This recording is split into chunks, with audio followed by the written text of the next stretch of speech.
বাংলাদেশের ওপর দিয়ে ভারতের উত্তর পূর্বাঞ্চলীয় 7 রাজ্য তথা সেভেন সিস্টার্সে ব্যান্ডউইথ নেওয়ার প্রস্তাবকে গ্রহণ করেনি টেলিযোগাযোগ নিয়ন্ত্রণ সংস্থা বিটিআরসি।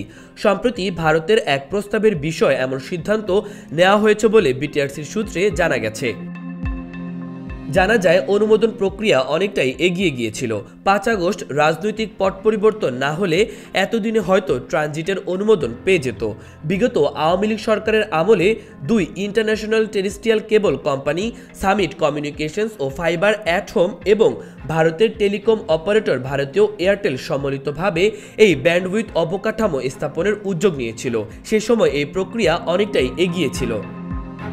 প্রক্রিয়াটি বাস্তবায়নে ভারতীয় এয়ারটেল এ বিষয়ে বাংলাদেশের পররাষ্ট্র মন্ত্রণালয়ে আবেদন করেছিল। পররাষ্ট্র মন্ত্রণালয় এটি টেলিযোগাযোগ বিভাগে পাঠায়। পরে তা যাচাই করে বিটিআরসিতে পাঠানো হয়েছিল। সামিট ও ফাইবার অ্যাট হোম আখাউড়া সীমান্তে টেরেস্ট্রিয়াল কেবল ল্যান্ডিং স্টেশন স্থাপন করবে এমন পরিকল্পনা ছিল। এটি টিসিএলএস থেকে ফাইবারের মাধ্যমে কক্সবাজার ও কুয়াকাটায় বাংলাদেশ সাবমেরিন কেবল কোম্পানির সাবমেরিন কেবল ল্যান্ডিং স্টেশনে সংযোগ দেওয়া হবে, যার মাধ্যমে সেবা সিঙ্গাপুর পর্যন্ত সম্প্রসারিত হবে।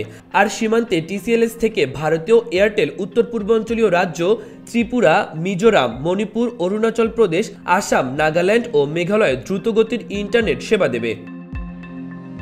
নাম প্রকাশে অনিচ্ছুক হাই কর্মকর্তার সঙ্গে কথা বলে জানা যায়, ব্যান্ডউইথ নিয়ে এই ট্রানজিটে বাংলাদেশের তেমন কোনো লাভ নেই। শুধু আওয়ামী লীগ সরকারের সুবিধাভোগী সামিট এবং ফাইবার অ্যাট হোমের কিছু ব্যবসা হতো, ভারতের এতে লাভ হতো।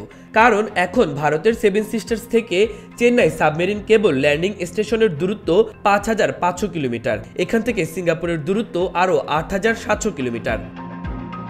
এছাড়া দুর্গম পর্বতের কারণে ভারতের ভেতর দিয়ে পূর্বাঞ্চলীয় রাজ্যগুলোতে ফাইবার নেটওয়ার্ক পৌঁছানো ও রক্ষণাবেক্ষণ মুশকিল ও ব্যয়বহুল।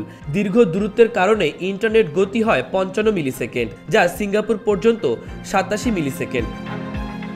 বাংলাদেশের মধ্য দিয়ে ট্রানজিট পেলে নেটওয়ার্কের দূরত্ব কমে যাবে 3700 কিলোমিটার এবং সিঙ্গাপুর পর্যন্ত ল্যাটেন্স কমে যাবে 37 মিলিসেকেন্ড। মাহবুবুর রহমান, ইমন, খবর সংযোগ।